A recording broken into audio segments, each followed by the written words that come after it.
Amid all the talk of the US moving its embassy from Tel Aviv to this city, there's an American outpost here that some say has been serving that purpose in all but name for years. That's the consulate here. This is the US consulate in a no-man's land neighborhood in Jerusalem. What do you think it would take to turn that into an embassy? Only a sign. And there you go. You move the embassy to Jerusalem. Hajit Ofran is an activist who monitors Jewish settlements in the West Bank and East Jerusalem. She thinks the controversy over the embassy is a sideshow compared to the prospect of President Trump declaring Jerusalem as Israel's capital. Moving the embassy is just a symbolic act.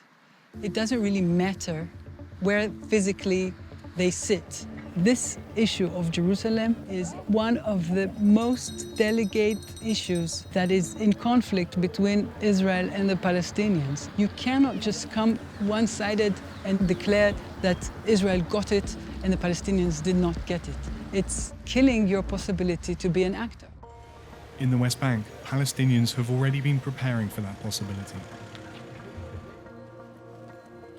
Dr. Nabil Shaath is an advisor to the Palestinian president. He's been fielding constant calls from Arab media and lobbying foreign ambassadors to at least try to stop any changes from going through. In the last 3 days, there is no question except what are you going to do if Mr. Trump does that?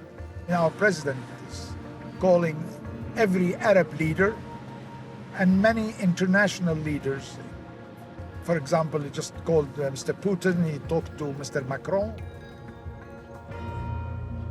Shaath sees this as the end of the US role in the peace negotiations. The US is a player that you cannot just cast aside in this process. I mean, that's not a realistic approach, is that? I mean, what is there that you can work with? We are not going to war with the United States. We have not started a problem with the United States. The President of the United States stepped on the single most risky and important part of the peace process. To us, Jerusalem is a holy place. To us, Jerusalem is the single most important spot in Palestine. If you step on that, you've changed the parameters that everybody had respected up till this moment, including all American presidents up till this moment. So instead of Trump and Kushner to the rescue, it could be Vladimir Putin or King Abdullah of Jordan, or Morocco's king, or almost anyone else. If it's a United Nations-sponsored peace process, we will go. Even if it was sponsored by the Russians and the Chinese, we will go. But with the United States, with Mr. Trump, with his will, we will not go. To us, he is finished as a man who can bring in the deal of the century, or the mother of all deals, or whatever he called it. He's out from that. Meanwhile, in the old city of Jerusalem, there's a sense of triumph among those on the Israeli right. Oren Hazan has been dubbed the Donald Trump of the Knesset. He's a lawmaker with Benjamin Netanyahu's Likud party and a hit with conservative Israelis for his outspoken views.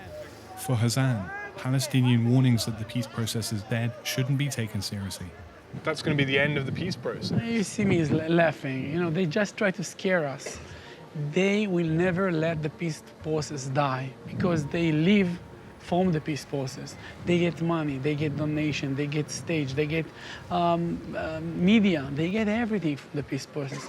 If the peace process is dying, the Palestinian Authority dying with him. Trump is a different president. A lot of people promised before, he will be the one that will do it, that keep his promise. By apparently making good on his campaign promise, Trump may have just put himself at a disadvantage in pulling off the deal of the century.